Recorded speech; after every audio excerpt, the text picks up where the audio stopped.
Começa agora o Rede TV News, com Boris Casoy e Amanda Klein. Boa noite. Olá, boa noite. O general Braga Neto diz precisar de 3 bilhões de reais para intervenção na segurança pública do Rio de Janeiro.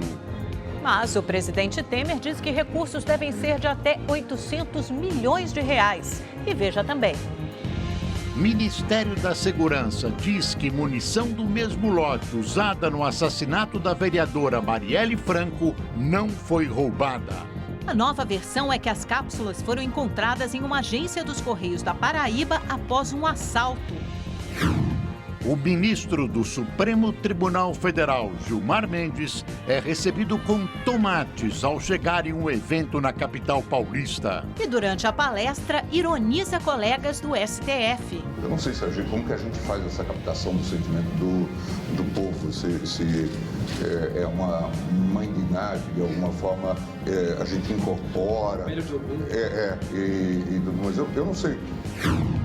Aqui nos Estados Unidos, um garoto de 9 anos matou a irmã com um tiro na cabeça por conta de uma discussão ao jogarem videogame. As principais notícias do Brasil e do mundo agora no Rede TV News.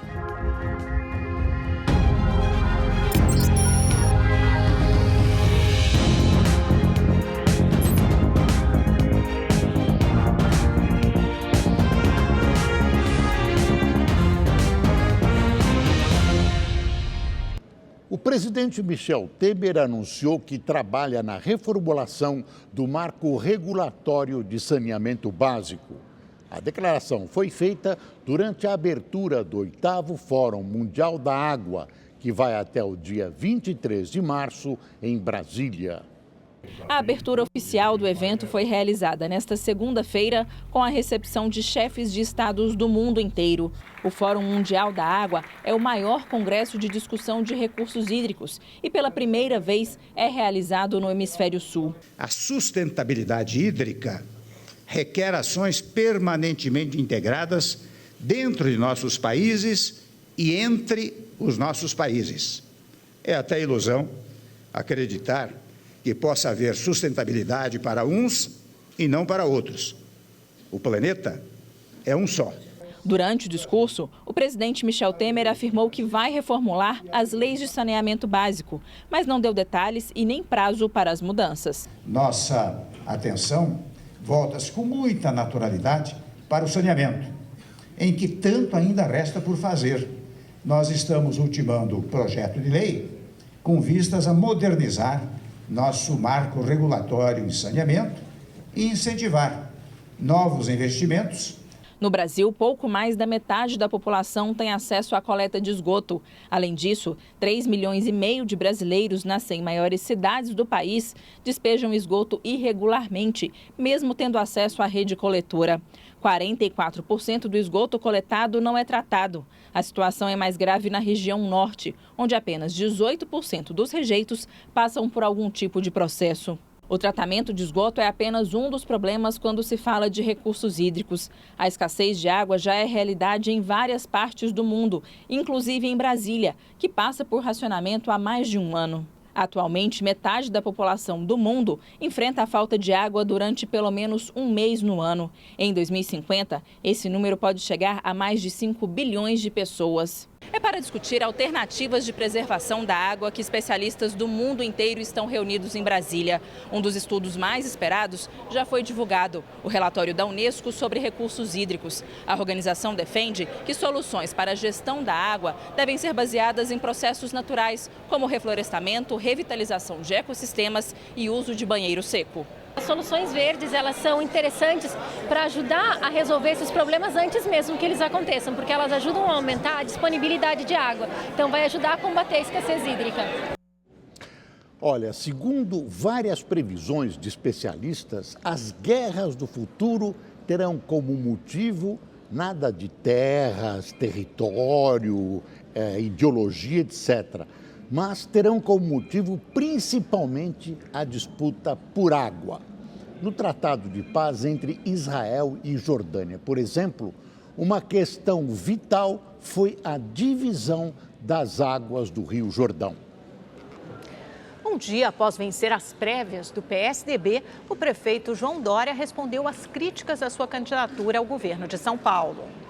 No discurso da vitória, no domingo, o prefeito de São Paulo, João Dória, falou sobre deixar o atual cargo antes do tempo para concorrer ao governo.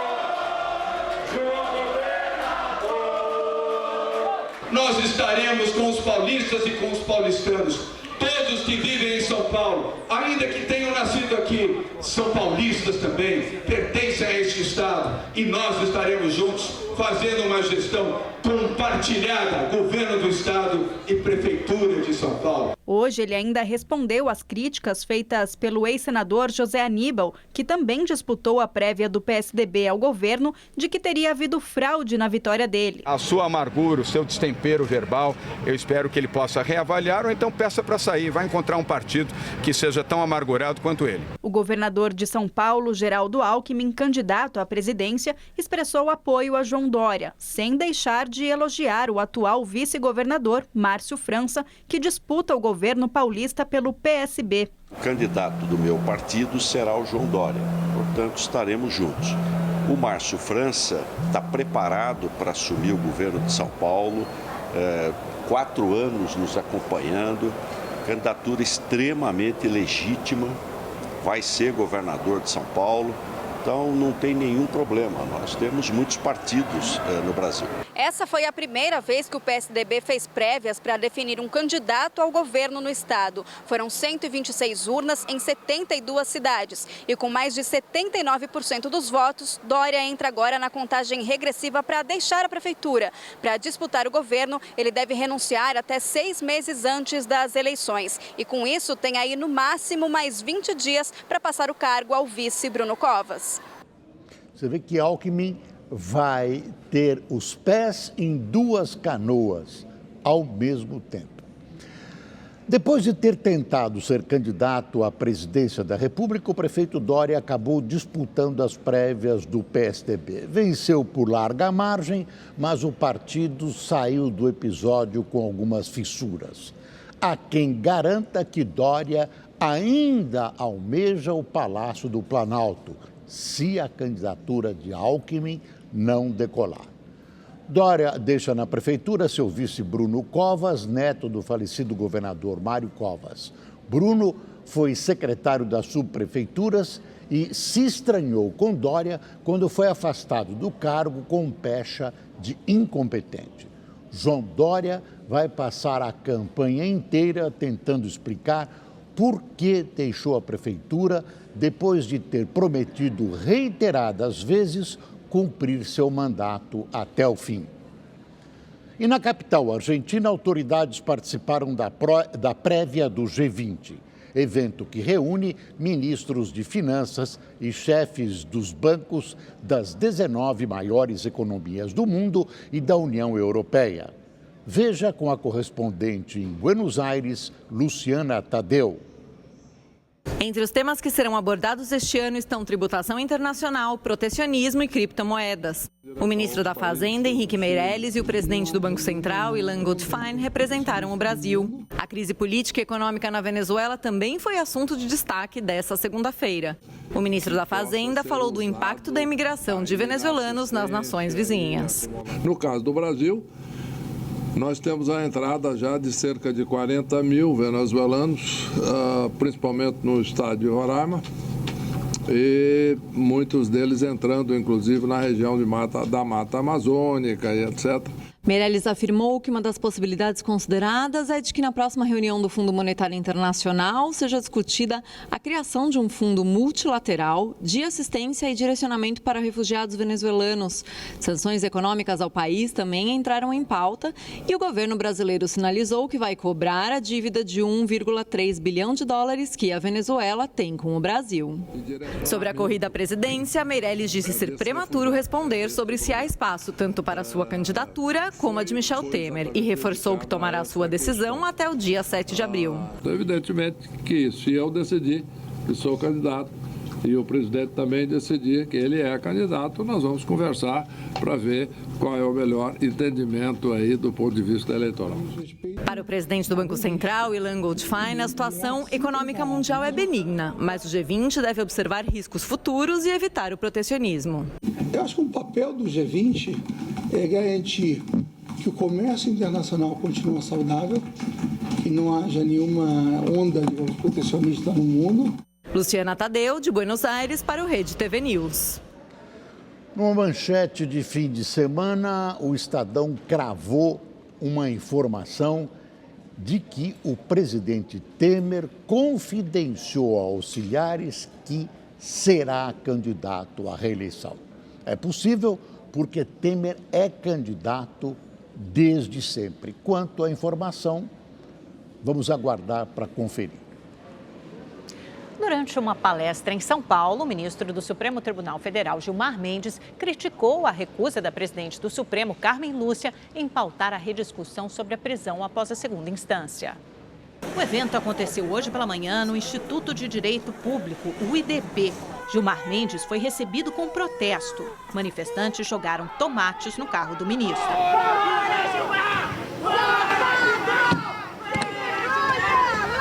Após a palestra, durante uma coletiva de imprensa, o ministro falou sobre a necessidade de julgar os habeas corpus. Mas, a rigor, nunca ninguém discutiu, por exemplo, a pauta ou não de um habeas corpus. Isso é tudo novo. Eu digo que isso é coisa de direito achado na rua. Porque o habeas corpus é considerado prioritário para nós. Então, possibilidade de réu preso ou de ser preso, em geral, nós colocamos isto com a maior urgência. Gilmar Mendes também criticou o ativismo dos ministros em suas decisões. Para ele, o STF deve simplesmente aplicar as leis e não julgar de acordo com o sentimento do povo. Em alguns casos, nós temos até admitido, vamos chamar assim, uma atividade legislativa, entre aspas, suplementar. Essa é uma coisa, está na Constituição. Outra é sairmos aí um pouco discutindo com base no sentimento do povo. Eu não sei como que a gente faz essa captação do sentimento do povo, se é uma indignidade, de alguma forma a gente incorpora. Mas eu não sei. Eu, por exemplo, não sei captar sentimento do povo. Atirar coisas do caso Tomates contra quem quer que seja é um ato de vandalismo político imperdoável. Outra coisa chega a ser cômico o ministro Gilmar Mendes, exatamente ele, criticar o ativismo político no STF como ele fez. O ministro parece ter ido longe demais ao ironizar seus companheiros de tribunal, comparando-os à figura da falecida pitonisa Mãe de Ná. No fim de semana, alguns respeitados colunistas chegaram a informar sobre um intrincado plano para salvar Lula da prisão através de um habeas corpus que seria concedido por Gilmar Mendes. E Lula começou hoje sua viagem pelo Sul. Em Bagé, no Rio Grande do Sul, foi recebido com protestos. O governo federal anunciou o leilão de 31 novos projetos dentro do programa de parceria de investimentos que deve render pouco mais de 9 bilhões de reais. Serão privatizadas 24 linhas de transmissão de energia e 7 terminais portuários. 3 no Porto de Cabedelo, na Paraíba, 2 no Porto de Santos, no litoral de São Paulo, e outros 2 no Porto de Suape, em Pernambuco. As licitações devem ocorrer em maio e junho. Rede TV News volta e vamos direto conversar com o nosso comentarista de política, o Reinaldo Azevedo. Reinaldo, fomos para o intervalo falando de Gilmar Mendes, voltamos falando de Gilmar Mendes também, mas agora sob outro aspecto.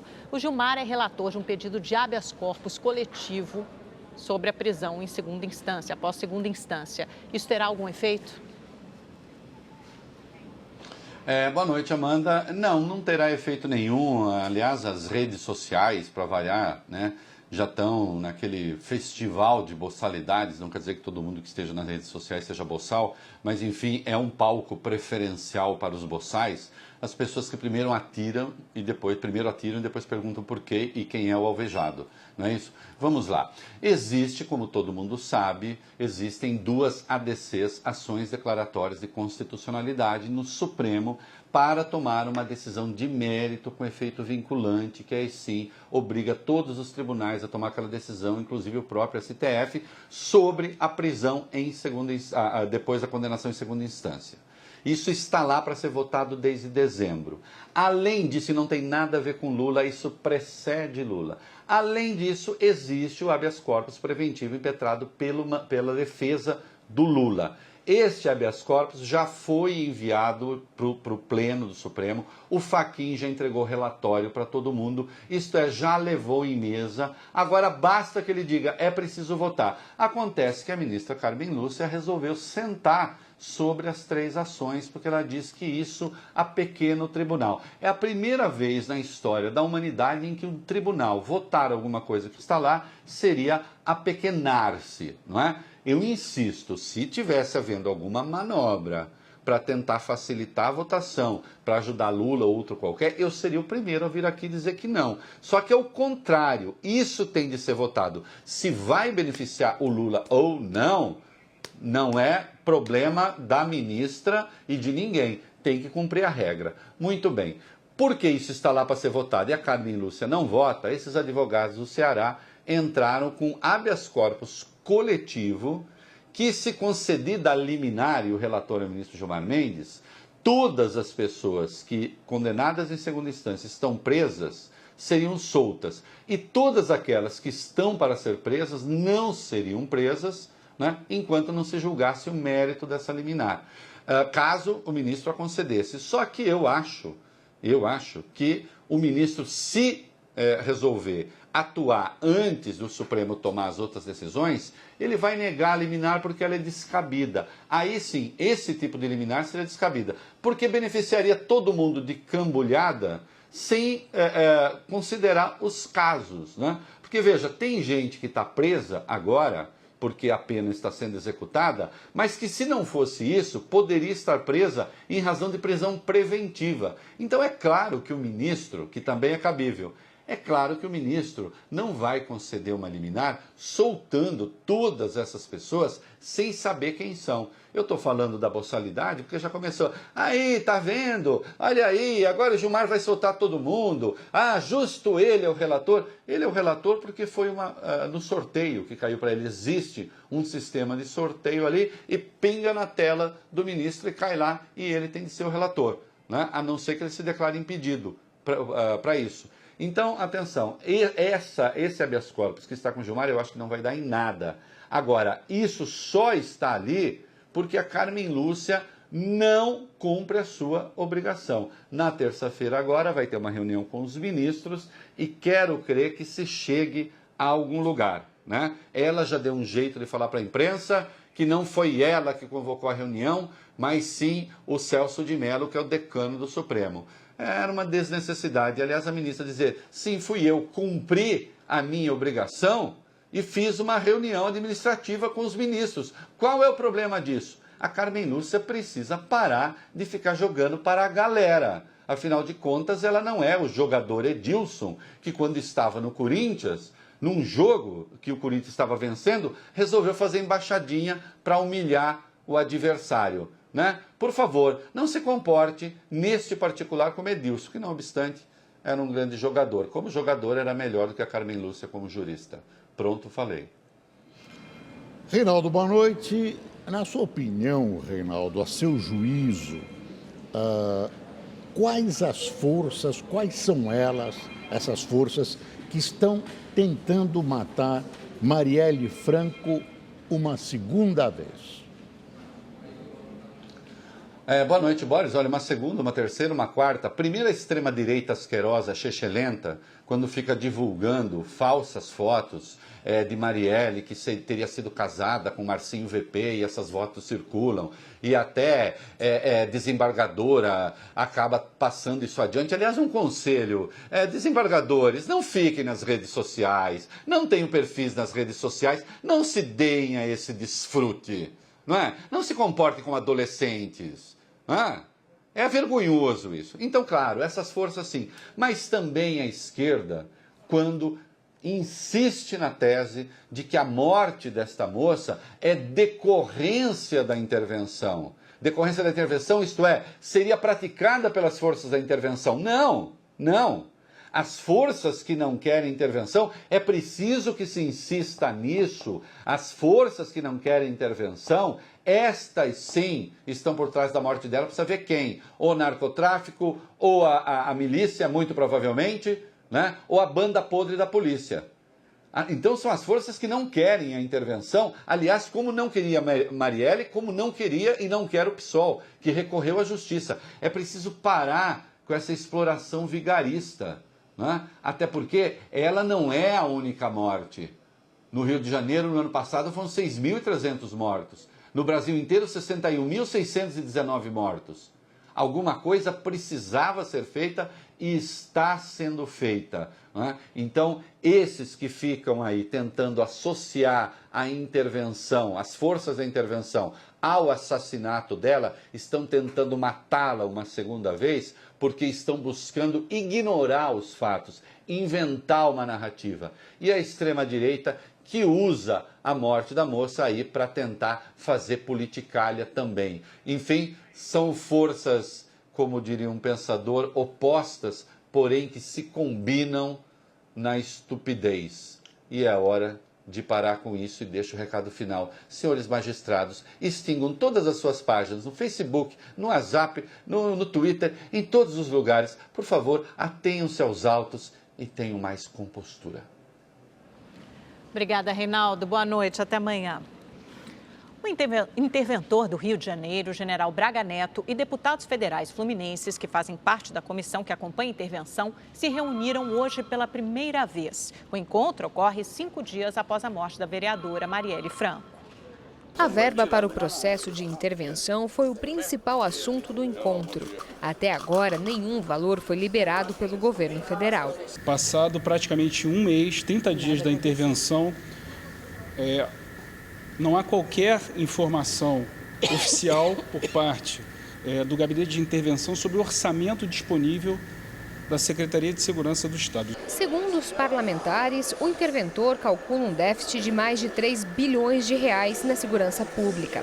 Apesar disso, hoje o presidente Michel Temer afirmou que só vai enviar entre 600 e 800 milhões de reais. No encontro, os deputados também falaram sobre a morte da vereadora Marielle Franco. Eles pediram mais rigor e celeridade nas investigações. Os parlamentares criaram uma comissão externa para acompanhar o caso. Nós vamos continuar nessa cobrança, insistindo nisso. Não vamos deixar essa situação começar a ter aquele ritmo geral da investigação de homicídio no Brasil, que não dá em nada, que fica perdida num emaranhado de coisas. No fim de semana, um carro do mesmo modelo e cor usado no crime, com uma placa do Rio de Janeiro, foi encontrado em Ubá, no interior de Minas Gerais. Após uma perícia, a Polícia Mineira descartou, por enquanto, a possibilidade do veículo ter sido usado na execução. Hoje, o Ministério da Segurança Pública disse que cápsulas de munição do mesmo lote usado no crime foram encontradas em uma agência dos Correios da Paraíba após um assalto. Versão diferente da que foi dada na semana passada, em que o ministro Raul Jungmann disse que a munição havia sido roubada. Ontem, cerca de 5.000 pessoas participaram de uma marcha na Avenida Brasil e Linha Amarela, principais vias expressas da cidade, em homenagem a Marielle e ao motorista Anderson Gomes. Durante um show no Rio, a cantora Katy Perry pediu um momento de silêncio. No palco estavam a irmã e a filha da vereadora. Can we please have a moment of silence for Marielle? Amanhã vai ser apresentado um projeto de resolução para que a tribuna que fica no plenário da Câmara de Vereadores, onde tantas vezes Marielle discursou, receba o nome dela. A diferença entre o que o interventor diz precisar e o que o governo pode disponibilizar, 800 milhões, ele quer 3 bilhões, um pouco mais, é abismal. E o pior, o dinheiro da intervenção federal e do Ministério da Segurança pode vir com um aumento de impostos. O assassinato da vereadora Marielle continua provocando uma onda de protestos no Brasil e em várias partes do mundo. Hoje, houve protestos em várias cidades portuguesas. E, infelizmente, uma exploração política da pior espécie acontece, como, por exemplo, culpar a intervenção federal pelo crime. A verdade verdadeira é que, até agora, pelo que se sabe, não há suspeitos e as autoridades estão empenhadas na busca dos assassinos. Até lá, as hipóteses aventadas são meras especulações. Nós vamos conversar agora com o nosso comentarista de segurança, Jorge Lordello. Lordello, boa noite. As autoridades ligadas à vereadora Marielle Franco e a própria população estão cobrando das autoridades do Departamento de Homicídio, os que estão procurando os assassinos, uma solução rápida do caso. Isso ajuda, Lordello, ou atrapalha as investigações? Boa noite. Boa noite, Boris. Boa noite, Amanda. Boa noite a todos. Boris, não sei se atrapalha, mas eu posso dizer também que não ajuda os delegados de polícia da Divisão de Homicídios Carioca. O que nós temos verificado, e você disse muito bem agora no seu editorial, é muita gente cobrando e muita gente também querendo ter ganho político com isso. Verifiquei também a própria Procuradora-Geral da República, Raquel Dodge, já ventila a ideia de federalizar esse crime, ou seja, tirar o crime das mãos do Estado e passar para a Polícia Federal ou ter a participação da Polícia Federal. Hoje, o presidente Temer também diz que espera uma investigação rápida. Ok, todo mundo quer rapidez, mas a polícia não tem uma coisa chamada bola de cristal, Boris. A polícia tem que trabalhar com pistas, evidências e num determinado momento, Boris, vai surgir o primeiro suspeito, aí sim o delegado pode pedir o mandado de prisão temporária e sendo conseguido pela justiça, você começa a dar uma satisfação à população, mostrando quem executou e principalmente quem mandou e qual o motivo dessa morte absurda. E uma das pistas, né, Lordello, é o depoimento da assessora que estava com a vereadora na hora do crime. Ela prestou depoimento de mais de 5 horas à polícia no mesmo dia. Algumas dessas declarações acabaram sendo divulgadas, jornalistas tiveram informação, conteúdo desse depoimento. O que você destacaria nessa fala, nessas informações prestadas pela assessora? Amanda, inquérito policial de homicídio, a primeira coisa que você tem que fazer é ouvir quem presenciou o crime. E a assessora estava dentro do carro da vereadora, onde ela foi morta e também o seu motorista. Ela disse algo que me chamou muito a atenção, Amanda. Ela comentou que não houve 13 tiros. Ela disse o seguinte, praticamente ela ouviu uma rajada. Em praticamente 1 ou 2 segundos, esses tiros foram disparados. O que isso quer dizer, Amanda? Quer dizer que não foi utilizada uma pistola simplesmente 9mm. Ou se utilizou uma submetralhadora ou um fuzil que tenha essa repetição, ou uma pistola 9mm que tenha um equipamento de repetição, que tenha uma capacidade de fazer um disparo repetitivo, mostrando que essas pessoas eram profissionais. Outro ponto importante na declaração dela, que era muito próxima de Mariela, é que ela disse categoricamente, ela não estava sendo ameaçada. E isso acaba não contribuindo para a polícia pegar um fio, uma linha de investigação. Lordello, investigadores da Polícia Civil do Rio de Janeiro estiveram hoje fazendo um trabalho na Câmara Municipal da cidade. Que tipo de trabalho os investigadores devem ter feito? Boris, essa pergunta é muito interessante porque é uma curiosidade do público, né? Como é que a Polícia Civil chega à autoria de crimes, e nesse caso, a autoria de quem mandou matar a vereadora Mariela e que também redundou na morte do motorista? A polícia tem que verificar e tem que ir pessoalmente, Boris, em todos os lugares aonde a pessoa assassinada costumava frequentar. E o lugar aonde ela mais permanecia era na Câmara Municipal Carioca. Então, por isso, estiveram na sexta e parece que hoje também diversos investigadores analisando o sistema de CFTV da Câmara Municipal, mas principalmente, Boris, conversando com as pessoas, conversando com a pessoa que serve um café, conversando com a pessoa que toma conta dos carros, ou seja, tentando ouvir algo que possa redundar numa pista e num subsídio para se chegar aos próximos suspeitos. Me dá a impressão que nós estamos próximos, Boris, de ter essa notícia de um suspeito detido e aí nós vamos acalmar essa ansiosidade de muita gente no Brasil. É isso aí, Lordelo. Espero que você esteja certo. Peço para que você continue com a gente para comentar essa próxima reportagem. Em Pedro Leopoldo, na região metropolitana de Belo Horizonte, um PM se preparava para guardar o carro na garagem de casa quando foi surpreendido por assaltantes. Veja aí na imagem. Um carro branco se aproxima, um homem desce e o policial saca a arma. Um dos bandidos atira e se esconde, mas o morador revida com vários tiros. O bando larga o carro para trás e foge a pé. Até o momento, ninguém foi preso. Bom, Lordelo, nós percebemos que nesse caso o policial estava atento, conseguiu essa reação rápida. Eu imagino que a gente não possa indicar o mesmo tipo de reação para o cidadão comum. Como é que deve se comportar um morador que não seja policial e passe por uma situação como essa?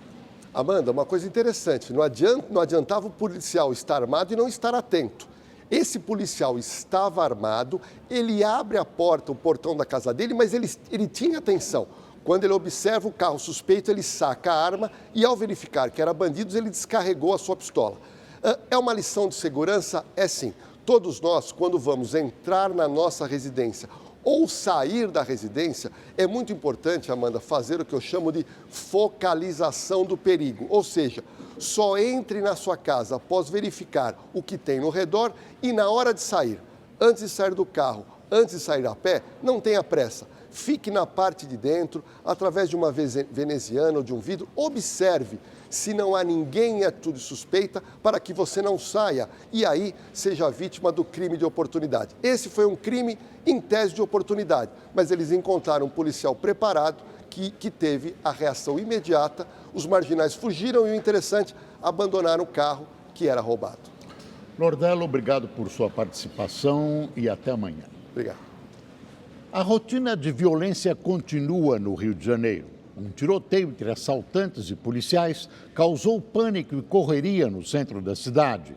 Uma pessoa morreu. Começou um tiroteio terrível, as pessoas se abaixando, muitos se escondendo e começou a fuga em direção central do Brasil. O tiroteio aconteceu às 8h30 da manhã na Avenida Presidente Vargas, próximo à Central do Brasil, uma das principais estações do Rio, por onde passam mais de 100 mil pessoas todos os dias. 4 homens em 2 motos assaltaram uma loja de celulares aqui no centro da cidade. Na fuga, eles se depararam com viaturas do Centro Presente da Polícia Militar. Houve, então, uma intensa troca de tiros. 3 pessoas que estavam próximas a este ponto de ônibus ficaram feridas. 2 delas foram baleadas. Luiz Carlos Carneiro Viana, de 61 anos, foi atingido na perna. Ele foi socorrido, mas chegou morto ao hospital. Aparecida dos Santos também foi atingida. Ela foi levada ao hospital e liberada logo em seguida. Uma terceira pessoa ficou ferida por estilhaços, mas já recebeu alta. O vigia da loja assaltada, Jorge Luiz Bastos da Silva Figueira, de 35 anos, foi atingido de raspão, mas passa bem. No Rio Comprido, na Zona Norte, outro tiroteio.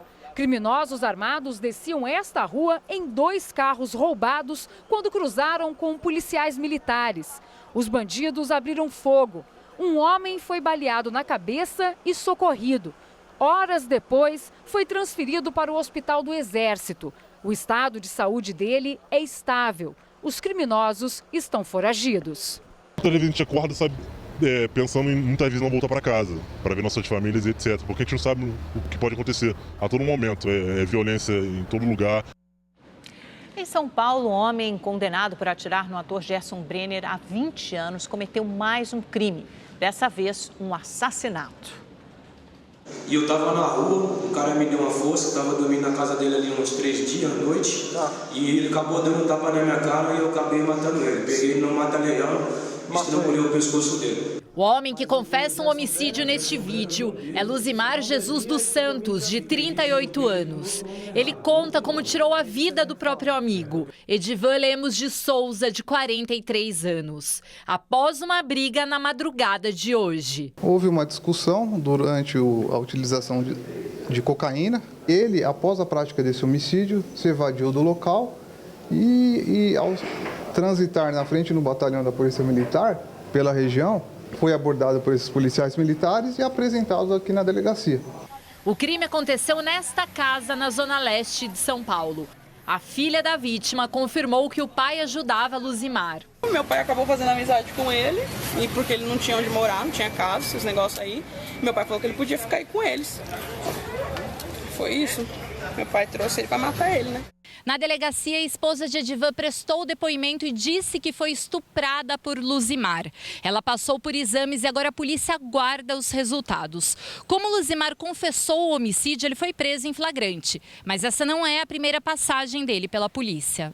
Luzimar já ficou 18 anos preso por participar da tentativa de assalto que quase matou Gerson Brenner em 98. O ator foi baleado na cabeça e desde então vive com graves sequelas, como dificuldades na fala e na locomoção. Devido a crimes como esses, a gente pensa sempre em pena de prisão perpétua. O bispo de Formosa, Dom José Ronaldo, 4 padres, um monsenhor e funcionários administrativos foram presos durante a operação do Ministério Público do Estado de Goiás. A operação, batizada de Caifás, cumpriu 9 mandados de prisão e 10 de busca e apreensão nas cidades de Formosa, Posse e Planaltina. Segundo a investigação, os suspeitos da Igreja Católica Apostólica Romana desviavam recursos que vinham de dízimos, doações, arrecadações de festas e taxas de eventos como batismos e casamentos. O prejuízo pode chegar a mais de 2 milhões de reais. Amém.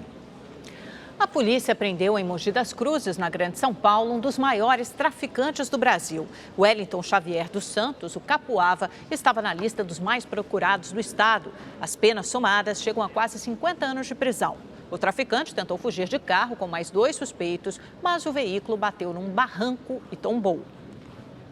2 pessoas morreram num grave acidente envolvendo 2 carros de luxo numa rodovia do Piauí, entre a cidade de Altos e Campo Maior.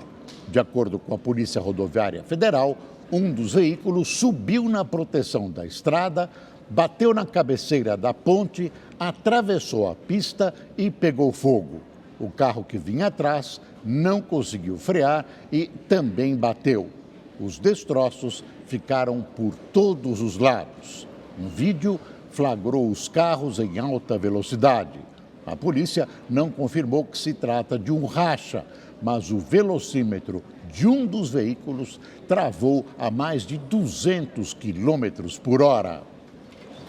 2 homens foram presos acusados de matar um senhor de 80 anos após uma tentativa de assalto na região central de São Paulo.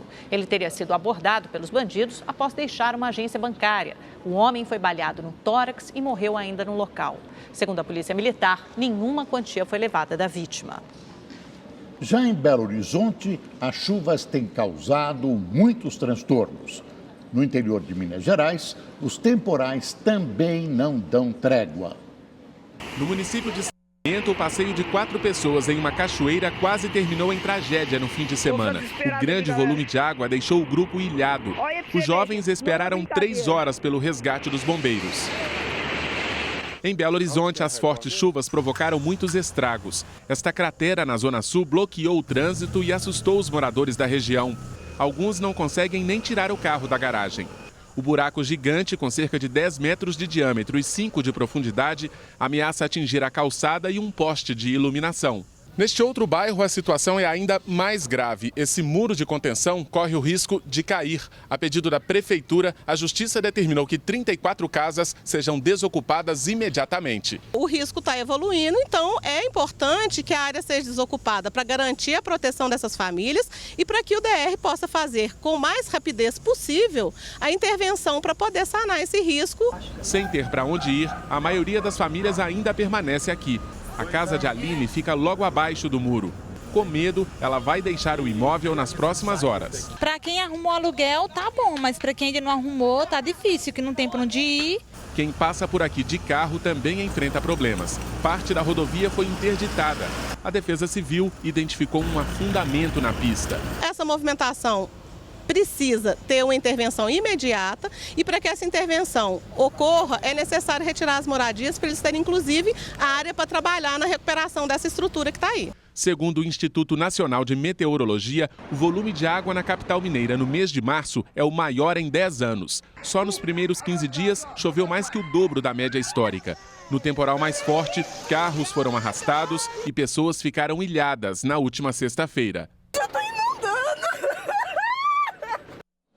Horror, a gente mostrou essas imagens aí na sexta-feira. O verão, como você vê, termina com muita chuva em Minas Gerais. E o outono, hein? Como é que será que fica? A nova estação já começa amanhã, 1h15 da tarde. Passou voando o verão. Luciana, acho que a gente só sentiu calor de verdade na última semana, pelo menos aqui em São Paulo. Não deu nem para perceber, né? Nem para perceber. Já vou pular para o outono, então, te perguntar os destaques da nova estação. Boa noite a todos. Antes de falar dos destaques, vamos dar uma olhadinha como é que fica o tempo amanhã em todo o país? Olha só, a previsão de pancadas de chuva em pontos isolados para quase todo o país. Vai chover um pouquinho mais forte nas praias de Sergipe e de Alagoas e também vai chover aqui mais forte no leste do Paraná, boa parte de Santa Catarina e do Rio Grande do Sul. Nada de chuva do interior da Bahia até o Rio de Janeiro e também no sul gaúcho. Vamos dar uma olhadinha agora nos termômetros? O dia vai começar com 23 graus em Rio Branco e também em Vitória e à tarde vai fazer calor de 34 graus. Tanto em Belém quanto em Palmas e também no Rio de Janeiro. Agora sim, Amanda, eu vou chamar o Temporino para ajudar a gente a falar do outono. Outono que é uma estação conhecida pela queda das folhas das árvores. É um período de transição entre o verão e o inverno, por isso no começo ainda os dias estão quentes e chuvosos. Conforme os dias vão passando, o outono vai passando, aí vai esfriando e a chuva diminui um pouco. Vamos dar uma olhadinha agora nos destaques, como você mesmo falou, Amanda, região por região, começando pelo Sudeste. Agora, em maio, os termômetros vão cair bastante nos 4 estados, porque a primeira frente fria forte chega acompanhada de uma massa de ar frio e derruba os termômetros nos 4 estados. Agora, em abril, ainda chove em São Paulo, mas nos outros 3 estados a chuva diminui bastante para alívio dos mineiros, né? Vamos dar uma olhadinha agora no sul do país? No sul, olha só, em maio e em abril vamos ter muita massa de ar seco polar, então a gente vai ter muito registro de geada ao amanhecer. Aí em junho começa a umidade do ar a aumentar bastante. A gente pode ter os primeiros registros de neve do ano agora em junho nas serras da região. Centro-oeste do país, olha só. Primeira massa de ar frio, ou melhor, a primeira frente fria vai chegar também em maio e vai levar chuva para lá. Geralmente no centro-oeste não chove muito no outono, não. E em junho vai esfriar bastante, tanto em Mato Grosso quanto em Mato Grosso do Sul. Nordeste do país. Por lá a estação é seca, mas em maio, frente fria vai chegar na Bahia e vai levar chuva para lá. E em junho pode chover também lá no Ceará, Rio Grande do Norte e também na Paraíba. Norte do país. No norte também chove pouco, mas agora em abril a chuva vai ser um pouco mais concentrada no noroeste da região. E a gente vai ter o primeiro fenômeno de friagem, que é quando a frente fria, acompanhada de massa de ar polar, leva a baixa temperatura tanto no Acre quanto em Rondônia. Bem, os destaques são esses. A gente viu que frente fria vai agir em maio e vai levar frio para geral. Ai, agora eu quero frio já. Não tem fim, em maio vai esfriar um pouquinho mais. Uma boa noite a todos. Tchau, tchau e até amanhã. E bom outono para todos, né? Oba, obrigada, Lu. Hoje é dia de São José.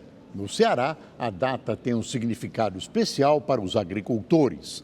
O santo é o padroeiro do estado. A data une tradição, fé e esperança de muita chuva. Veja os detalhes da reportagem de Emerson Tchalian.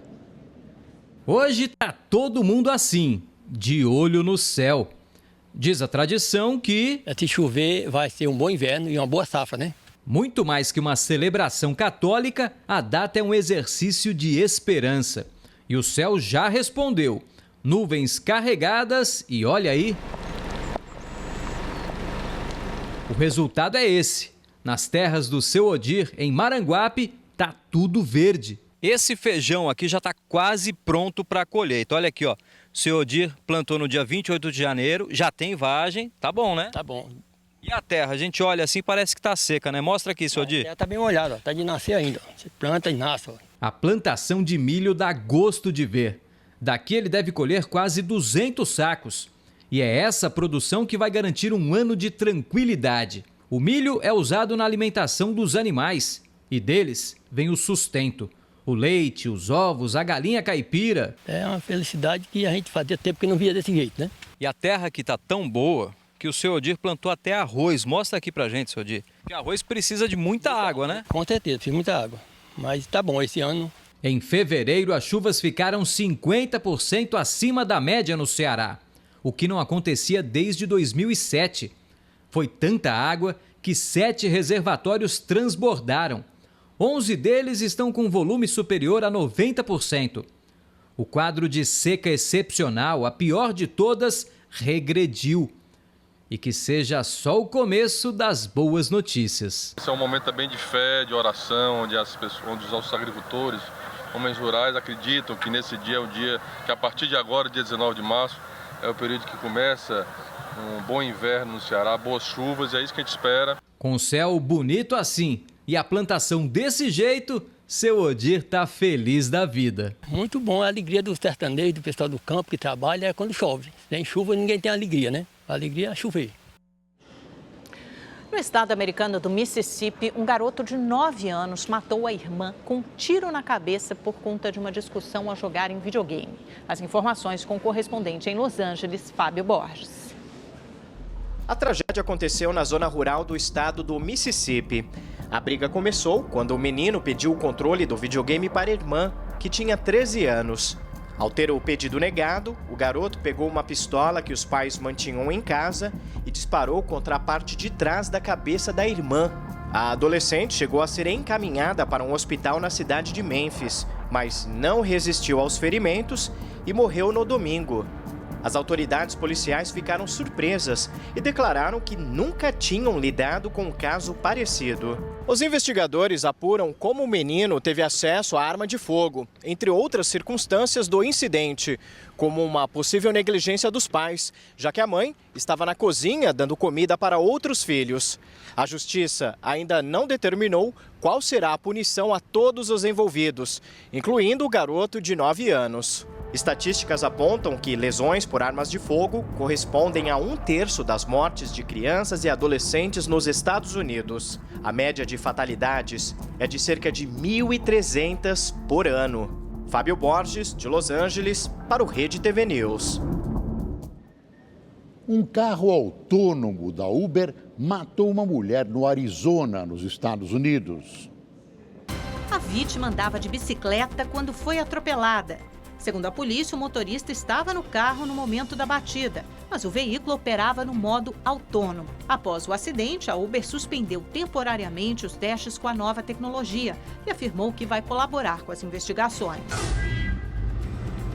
Um funcionário do consulado francês em Jerusalém foi preso por suspeita de contrabando de armas. Segundo a Agência de Segurança de Israel, Romain Frank, de 23 anos, usava o carro do consulado para levar armamentos da faixa de Gaza à Cisjordânia. Lá, o carregamento era vendido para traficantes. O funcionário vai responder por tráfico e conspiração. O presidente da Autoridade Palestina, Mahmoud Abbas, chamou hoje o embaixador dos Estados Unidos em Israel, David Friedman, de filho de um cachorro.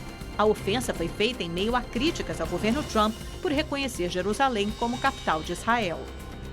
Na Síria, o presidente Bashar al-Assad publicou um vídeo em que aparece visitando Guta Oriental. Pelo menos 15 crianças morreram hoje em bombardeios no local. Assad dirigiu até as regiões que foram retomadas dos rebeldes contrários ao regime. No caminho, ele fala das conquistas sobre o local. Já em Guta, foi ovacionado como herói pelas forças de segurança.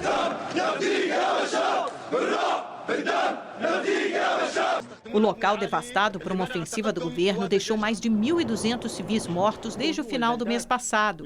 A região oriental, que era controlada por rebeldes desde 2012, agora está assim, praticamente destruída.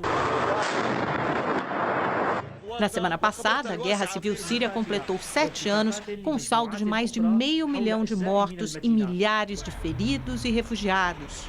Hoje, a comunidade síria pediu por justiça em Guta, em uma manifestação na Times Square, um dos principais pontos de Nova York.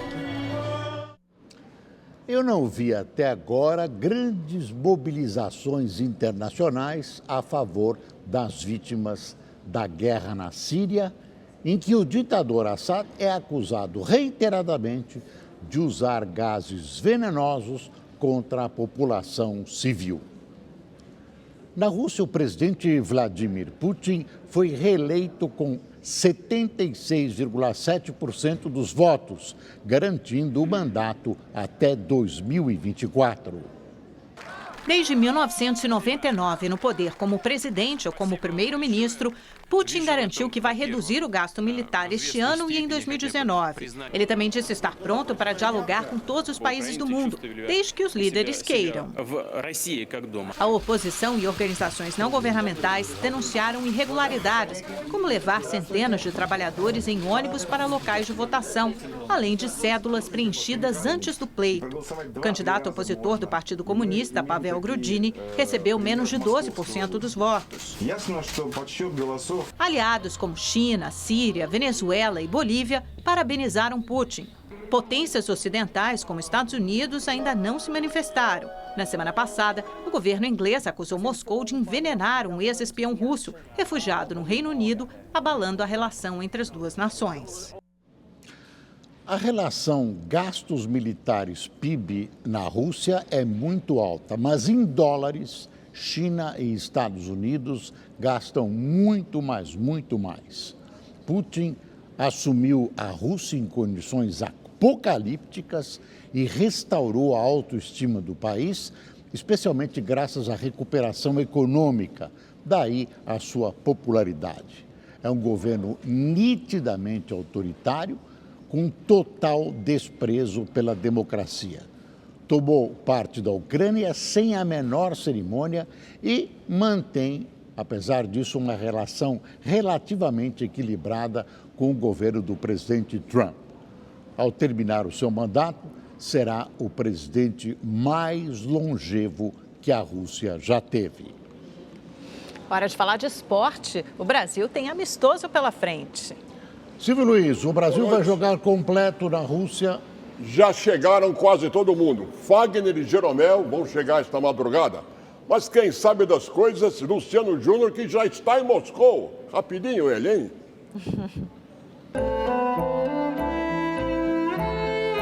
O dia amanheceu assim em Moscou. A temperatura, essa não passou do zero. Bom, para quebrar um pouquinho todo esse gelo aqui e esquentar o clima no país da Copa do Mundo, nada melhor do que falar de futebol. E nesta semana, esse assunto vai estar em destaque por aqui. Isso porque a seleção brasileira está em Moscou e na próxima sexta-feira faz um amistoso contra os donos da casa. Dos 25 convocados por Tite, apenas 16 realizaram atividades no CT do Spartak Moscou e o grupo ficou dividido. Apenas 9 jogadores estiveram em campo. E foi jogo rápido. Um aquecimento ali, um bobinho aqui. E para não dizer que a bola não rolou, teve essa brincadeira aí. Os outros 7 convocados ficaram na academia. Na entrevista do dia, nada de jogador. Apenas o coordenador técnico da seleção, Edu Gaspar, que apresentou a programação oficial do Brasil antes da Copa, além dos amistosos contra a Rússia. E contra a Alemanha, no dia 27 de março, o Brasil confirmou mais 2 jogos. Pela frente, a Croácia, no dia 3 de junho, na Inglaterra. E a Áustria, no dia 10, também de junho, em Viena. Isso a uma semana da estreia do Mundial, que será dia 17 contra a Suíça, em Rostov. A única dúvida que ficou foi sobre a data da convocação final e qual será o tamanho da lista. A ideia que está sendo discutida também seria a possibilidade de enviar a lista de 35 atletas para a FIFA e já no mesmo dia anunciar os 23. Não, a data da convocação ainda é um detalhe que nós estamos terminando. A única informação ainda que está pendente perante a nossa programação é a data da convocação oficial. De Moscou, Luciano Júnior para o Rede TV News. E o Palmeiras perde o seu goleiro por 2 jogos, suspenso naquele negocinho que aconteceu com o Corinthians, estão lembrados? Veja como foram os outros regionais. No Corinthians, uma boa notícia. O jovem Pedro Henrique, de 22 anos, renovou contrato até 2021. E foi só, porque na partida de ida das quartas de final do Paulistão, no Pacaembu, o time perdeu para o Bragantino num jogo cheio de polêmica. Teve a do gol do Matheus Peixoto, que os alvinegros pediram impedimento e foi esclarecida. O Cleison confessou que deu condição. Mesmo eu com o braço, depois eu percebo que eu dou condição, mas foi um lance muito rápido e acabou acontecendo. Também teve chadeira no empate do Balbuena. O adversário jura que o Romero atrapalhou o goleiro, mas ele jura que não. Admito que eu fiquei na frente dele, mas eu não fiz nenhum movimento para impedir que ele saísse do gol. Já no gol de Vitinho, o goleiro Cássio jura que não falhou. Eu acho que não. Acho que o segundo gol eu tentei. Eu acho que tive mais azar do que questão de falha. O resultado para o Timão só não foi pior graças ao Pedrinho, que fez essa pintura. 3-2 Bragantino. O São Paulo não foi diferente. O time perdeu para o São Caetano por 1-0 na estreia do técnico Aguirre. Temos que melhorar muito, temos que trabalhar e o time tem que ter outra disposição. Raí também ficou inconformado e saiu dizendo que o time precisa de reforços. Obviamente que a gente vai buscar ainda mais opções, pensando na temporada como um todo. Dos grandes, o Palmeiras foi o único que se deu bem. 3-0 contra o Novo Horizontino fora de casa. E não é que depois do jogo vazou um áudio do Anderson Salles falando que queria pegar outro adversário? Deu azar de pegar o Palmeiras, né? Agora no mata-mata. Senão pega um São Paulo da vida aí, meu filho. Aí já era, igual com igual, com aquelas carniças. Botafogo e Santos ficaram no 0-0 em Ribeirão Preto. No Rio de Janeiro, o atacante João Paulo, que teve a perna quebrada por Rildo nessa dividida, operou ainda na noite de ontem. A cirurgia durou 1h30 e os médicos acreditam que ele ainda volta aos gramados neste ano. No Clássico, o Vasco venceu o Botafogo por 3-2, mas os dois se enfrentam nas semifinais.